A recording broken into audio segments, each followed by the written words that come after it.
Thanks for taking the time to join me on my channel, Nigel's View on Things. How you doing? How you keeping? Hope everybody's safe and sound where you are. Today we're going to be looking at a camera from weathercamnetwork.com.au. Links to this in the description box down below. Nice and simple for everybody to find. Pop over, have a look for yourself. The camera itself is in Australia, New South Wales, McLean's Ridges North. We've seen this camera before. I need to show you something. Date is Tuesday, June the 11th, 2019. Start time is 5:30 AM in the morning. End time is 6:10 PM in the evening. Pictures on this camera approximately every 30 seconds. So basically we're looking at a time lapse. We get to see our sun rise and set. Something quite interesting happens. I've shown this before. We've got two boxes here. Here's the main box, and whatever's displayed in this box will be displayed in this box.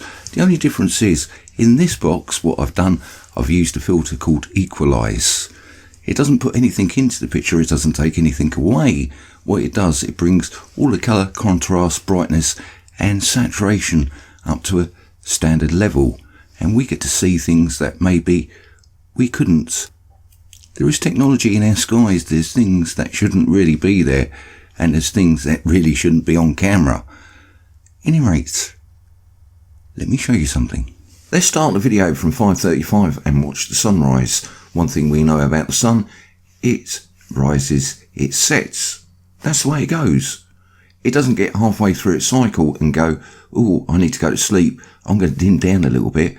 The only way that actually happens if a cloud goes in front of our sun and then blocks it out. I think you can definitely agree with that. 5:43, we can see that something's happening on this side. It looks like a cartoon. Over here we've got a glimmer of light. Really, that doesn't make any sense.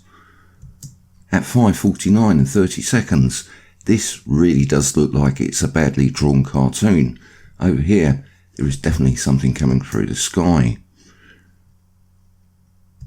At 3 minutes past 6 and 30 seconds, you can see that there's something starting to rise. Over here, this looks quite normal, apart from the blockiness down here. It still looks very cartoonish. At 11 minutes past 6, guess what? A massive, great big cloud goes in front of the sun and makes it dim. The camera's faulty.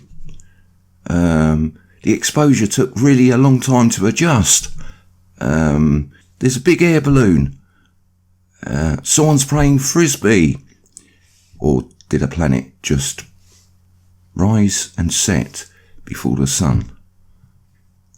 That wouldn't be possible now, would it? Looking here, we can see how dark it is. Unfortunately, this is in the way, so we can't actually see it. But yeah, the Terminator line, many people have told me about. Of course it is, the Terminator line. As the sun and the sun simulator come through the sky, yes, there is a sun simulator, and there's also our sun. No sun, no life. Don't even get me started. What colour is our sun? They call it a yellow gas giant for a reason. And don't think gas, think plasma. That actually fits the bill much better. And there's also a sun simulator, and the purpose for the sun simulator is varied. But one of those things that it does, it produces a very bright white LED light in the sky. You may have noticed it. With chemtrails, you ain't going to get to see anything in the background.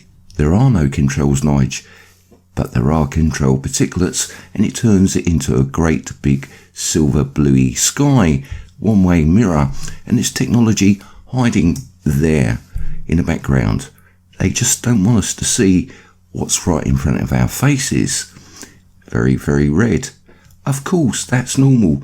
Looking over here, it looks totally normal. That's what we're looking at, but the filter brings it out and picks it up.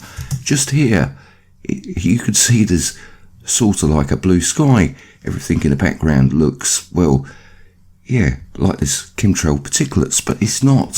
What we're looking at is technology hiding away things that we shouldn't see. Of course, that wouldn't be possible. We haven't got that sort of technology. But we have, and we've had it for quite some time.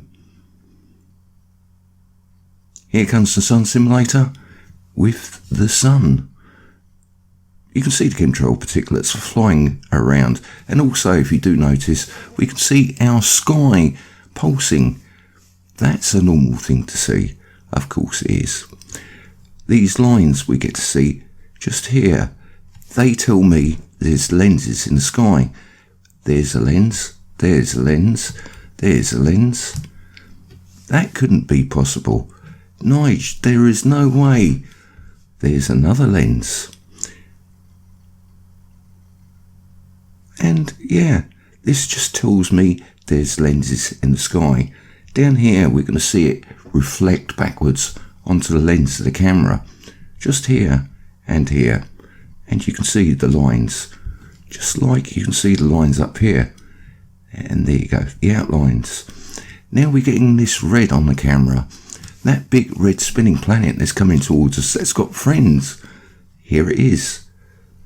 Being projected. They're using filters up in the sky, I'm sure. And just here we can see the reflection of one of those lenses. Looking that direction, if you could see, you most probably would see two objects that look like two suns taking a photograph. At that particular time, you would definitely think there was two suns in the sky. Many people have caught photos of this exact thing. Look at this direction, you'll see some lines going across, like there's another light source. Lens just here, lens just here, reflection of the lens just here, and we're going to see reflections of those lenses back here. That is not possible. It smudges on the lens, Nige. Of course it is. Look how red it is. Look how red it is. Just here we can see these clouds going through the sky, and they just disappear behind the chemtrail haze. That's very, very high. As the sun and the sun simulator start to set, we've got red, red. And we're going to get to see the haze, or whatever you like to call it, coming through. Maybe it's a bonfire, and settling on the ground. Very, very red. And then we get to see our sun set. Very, very red. Big flash. And did we just watch a double sunset? I do believe we did. And look, very cartoonish.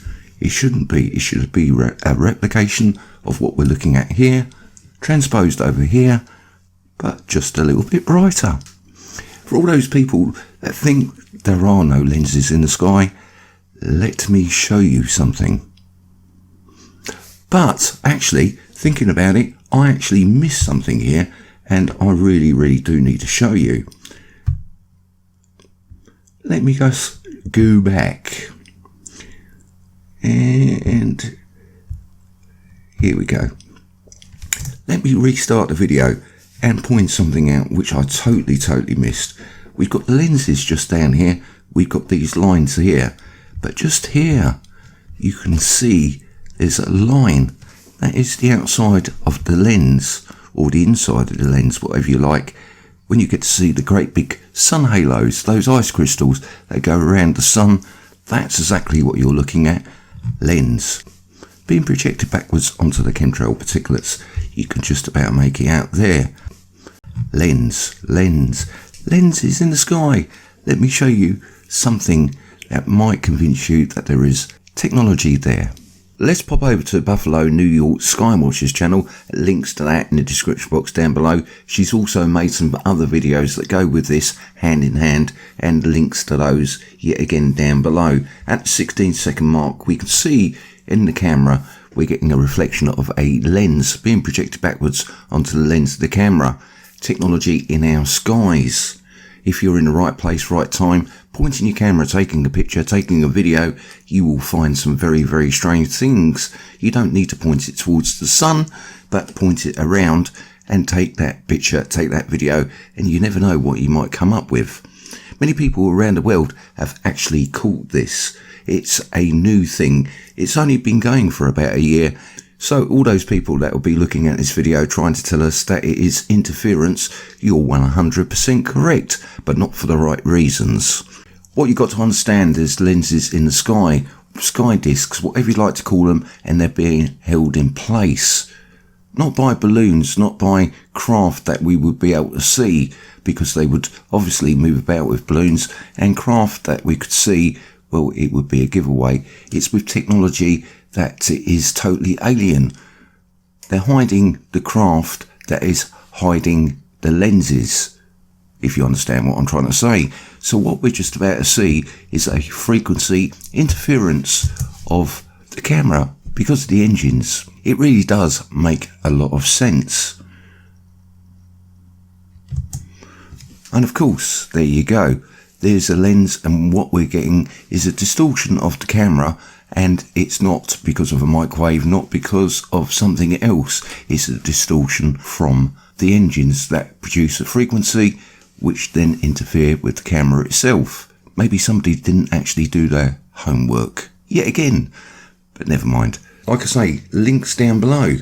Please go over and subscribe if you like the content, and also, if you don't mind, like the video. I need to give somebody a shout out, and that person is Dawn Morning. I used one of her clips, and this is the way of repaying her back. I'll leave the links to this video in the description box down below. What is that hidden in our sky? And it is a very, very interesting clip. I make no claims to what it might be, but it's something that shouldn't be on camera. Now, she's got a small problem, and this video was published, let's have a quick look, on the 31st of May 2019.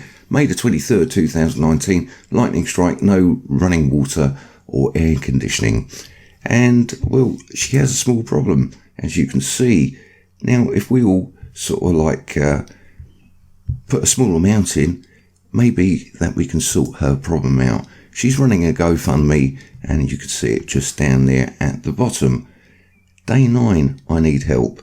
I always think it is a very, very bad day when you go to the tap and you, well, yeah, let's have a look. Get your 2 liters, fill them up, get your jugs, and wash dishes. So there you go. When you turn your tap on, the basic necessity for most people, and you get no running water, you've got to go to the neighbourhood to go and get water. It is definitely a bad day. So if you've got anything spare that you could possibly put her way, it would be really appreciated, and maybe she can get some running water. And I hope everything really does go well. I'll keep you posted at any rate. Unfortunately, work hasn't been very kind to me, so if you sent me anything by email, I'll get back to you as soon as I possibly can. I'm really, really packed up at the moment. At any rate, that's all I've got for you now. Much love, much peace, and I'll catch you next time. Hopefully not too long.